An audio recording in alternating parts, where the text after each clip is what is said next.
our wedding gowns and dancing frocks. In that thread are twisted the tears and heartache of little children. From the South, burdened with the terrible things I had seen, I came to New York and held several meetings to make known conditions as I had found them. I met the opposition of the press and of capital. For a long time after my Southern experience, I could scarcely eat. Not alone my clothes, but my food too at times seemed bought with the price of the toil of children. The funds for foreign missions, for home missions, for welfare and charity workers, for social settlement workers, come, in part at least, from the dividends of the cotton mills, and the little mill child is crucified between the two thieves of its childhood, capital and ignorance. "Of such is the kingdom of heaven," said the great teacher. Well, if heaven is full of undersized, round-shouldered, hollow-eyed, listless, sleepy little angel children, I want to go to the other place with the bad little boys and girls. In one mill town where I worked, I became acquainted with a mother and her 3 little children, all of whom worked in the mill with me. The father had died of tuberculosis, and the family had run up a debt of $30 for his funeral. Year in and year out, they toiled to pay back to the company the indebtedness. Penny by penny they wore down the amount. After food and rent were deducted from the scanty wages, nothing remained. They were in thraldom to the mill. I determined to rescue them. I arranged with the station agent of the through train to have his train stop for a second on a certain night. I hired a wagon from a farmer, and bought a can of grease to grease the axles to stop their creaking.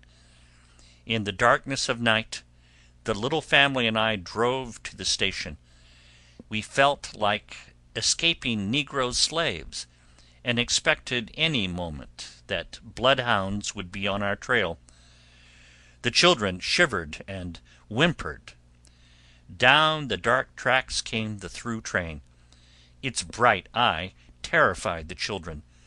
It slowed down. I lifted the 2 littlest children onto the platform. The mother and the oldest climbed on. Away we sped, away from the everlasting debt, away to a new town where they could start anew without the millstone about their necks.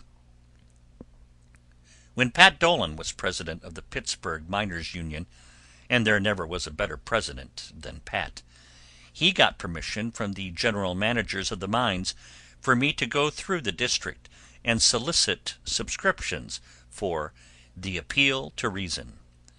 The managers must have thought the paper some kind of religious sheet, and that I was a missionary of some sort.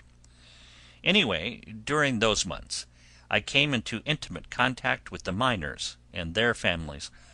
I went through every mine from Pittsburgh to Brownsville. Mining, at its best, is wretched work, and the life and surroundings of the miner are hard and ugly. His work is down in the black depths of the earth. He works alone in a drift.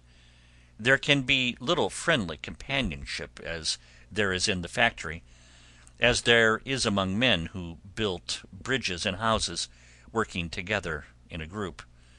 The work is dirty. Coal dust grinds itself into the skin, never to be removed. The miner must stoop as he works. He becomes bent like a gnome in the drift. His work is utterly fatiguing. Muscles and bones ache. His lungs breathe coal dust and the strange damp air of places that are never filled with sunlight. His house is a poor makeshift, and there is little to encourage him to make it attractive. The company owns the ground it stands on, and the miner feels the precariousness of his hold. Around his house is mud and slush. Great mounds of coolm, black and sullen, surround him. His children are perpetually grimy from play on the coolm mounds. The wife struggles with dirt, with inadequate water supply, with small wages, with overcrowded shacks. The miner's wife, who in the majority of cases worked from childhood in the silk mills, is overburdened with childbearing. She ages young. She knows much illness.